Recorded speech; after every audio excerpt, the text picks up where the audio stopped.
जय मसीह तपाईहरु सबैजनालाई आजभन्दा 15 वर्ष जस्तो अगाडिको कुरा हो। हामी 5 जना जस्तो साथीहरू एउटा फेस्टिभलको समयमा रोडमा हिँडिराखेको थियो अनि अचानक एकजना ट्रक कुदाउने दाजुले भन्नुभयो, भाइ आइज न ट्रकमा एकछिन हामी बसौँ भनेर भन्नुभयो क्या।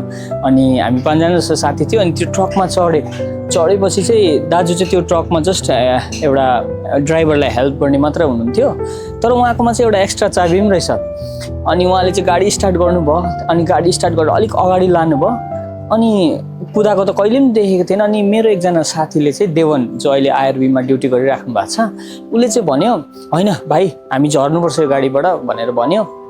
अनि हामी 4 जनाले चाहिँ होइन जुन के हुन्छ, देवन चाहिँ जहिले पनि डराउँछ, जहिले पनि यसले चाहिँ यस्तै गर्छ है, कुनै पनि कुरामा मिल्दैन, यसले खालि ओखटे गर्छ भन्दै त्यसलाई 4 जनाले मिलेर करायो। तर पनि त्यसले चाहिँ भन्यो होइन झरौँ भन्यो। अलिक अगाडिसम्म गयो, त्यहाँबाट त्यसले त हामीलाई पुरा फोर्स गर्यो। अनि अरू चाहिँ फाल्टो साथीहरू थियो, म चाहिँ उसको आफ्नै भाइ। अनि त्यसले गर्दा भाइ तँ चाहिँ लु झर, म चाहिँ झरेको, तँ चाहिँ सुकै गर, छिटो झर भनेर मलाई पनि करायो। त्यहाँदेखि म पनि झरेँ, अर्को देवन पनि झऱ्यो। अनि 3 जना साथी हामी झर्दाखेरि 3 जना अरू साथीहरू पनि झऱ्यो। भरे त्यो दाजु त गाडी स्टार्ट गरेर त गयो, उता सिङतामपट्टि गयो।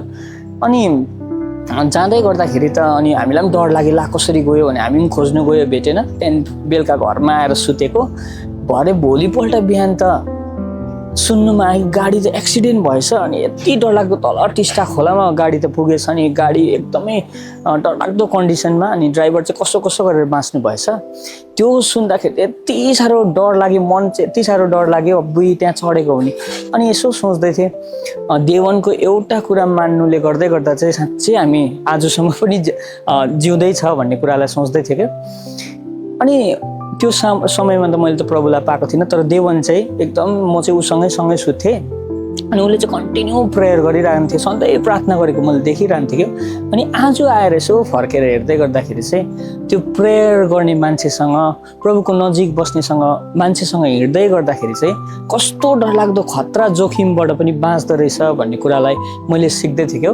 अनि आज म तपाईँहरूलाई पनि यो भिडियो मार्फत मेरो गवाहीको द्वारा उत्साह गर्न चाहन्छु। कोही बेला हामीलाई लाग्छ के हुन्छ हौ साथीभाइ सँग, अरू फाल्टो साथीहरूसँग हिँड्दा पनि, अथवा विभिन्न भनौँ न बाइबलको कुराहरूदेखि, प्रभुको वचनदेखि फाल्टो कुरा गर्नेसँग सङ्गत गर्दा पनि के हुन्छ जस्तो लाग्दै गरेको हुन्छ। तर तपाईँ र मलाई यादै नपाए है, कोही बेला हामी प्रभुदेखि टाढो लगिराखेको हुन्छ हाम्रो साथीभाइहरूले गर्दै गर्दा। त्यस कारण तपाईँ र म एकदमै होसियार हुनुपर्छ। नि प्रभुसँग नजिकमा रहने, प्रार्थनाको जीवन बिताउने साथीहरूसँग बाँच्दै हिँड्दै गर्दाखेरि चाहिँ नि तपाईँ र मेरो कस्तो डरलाग्दो घटनाहरूबाट पनि हामी बाँचिराखेको हुन्छ। त्यसकारण फ्रेन्डसिप म्याटर्स। अनि त्यसकारण त रिक वरेनले भन्नुभएको छ है, मलाई तिम्रो साथीहरू देखाइदेऊ, म तिम्रो भविष्य बताइदिन्छु भनेर उहाँले भन्नुभएको छ। आज तपाईँलाई पनि प्रश्न छ, तपाईँ र मैले आफूलाई कस्तो कम्युनिटीभित्र, कस्तो साथीहरूको वरिपरि राखिराखेको छौँ। हाम्रो आफ्नो फ्रेन्डसिपलाई जान्छौँ अनि हाम्रो फ्रेन्ड सर्कलबाट पनि हामी यस्तो साथीहरूको नजिक बसौँ जुन चाहिँ साथीहरूको नजिक बस्दै गर्दा चाहिँ हामी प्रभुको नजिक जान सक्छौँ। जय मसीह।